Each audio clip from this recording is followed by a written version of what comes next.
You know, one thing I guess we kind of have to give Donald Trump credit for is that the stock market is doing really well. Now, in all fairness, that was a trend that started under Barack Obama. We had record high days during his administration, and we've had record high days during the Trump administration. That is just a trend graph that just keeps going up, at least for the moment. But I guess the bottom line is that it's very hard at the moment to lose money in the stock market. Like, you have to actively try to do bad in the stock market. Unfortunately, more than half of the country, myself included, can't even afford to invest in the stock market. So those rises and falls actually don't affect us one way or the other because we're too damn poor to put money in it. But nonetheless, the reason I'm even bringing this up and bringing up the fact that you have to try really hard to lose money in the stock market is because Scott Wagner, a Republican from the state of Pennsylvania who is running for governor, somehow in the last 3 months managed to lose $631,000 in the stock market.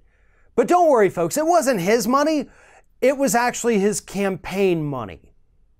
Wagner took large chunks of his campaign election fund and decided to invest it in the stock market because the market's doing so well, and then lost $631,000 just a few weeks before the actual election.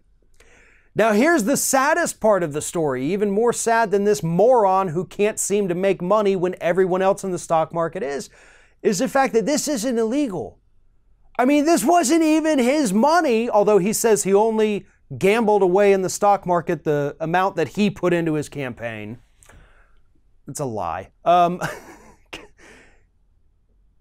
You are not forbidden from taking your campaign fund and investing it and trying to make money off it. That's how lax and just frankly stupid our campaign finance laws are here in the United States.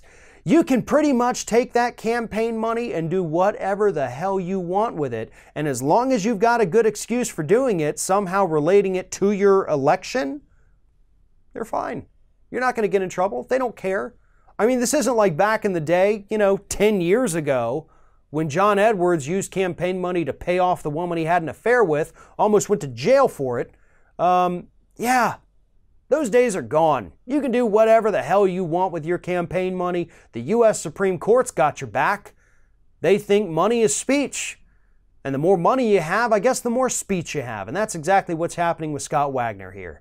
But don't feel bad for this multi-millionaire Republican candidate for governor in the state of Pennsylvania. He's going to be just fine. Because like he said, he had already donated that exact amount to his campaign, and he's more than willing to do it again.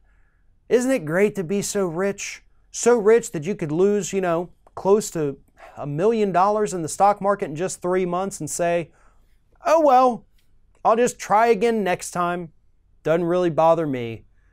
And these are the people who think that they're qualified enough to lead state governments. Seriously, at a time when even mom and pop investors who have no knowledge of the stock market can go in there and make a quick buck, for you to lose more than $500,000 in just 3 months?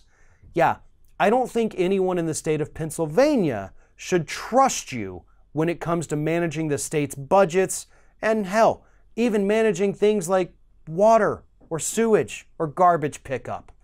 You are wholly unqualified to serve as the governor of the state of Pennsylvania, and your little stock market snafu with other people's money pretty much proves that beyond a shadow of a doubt.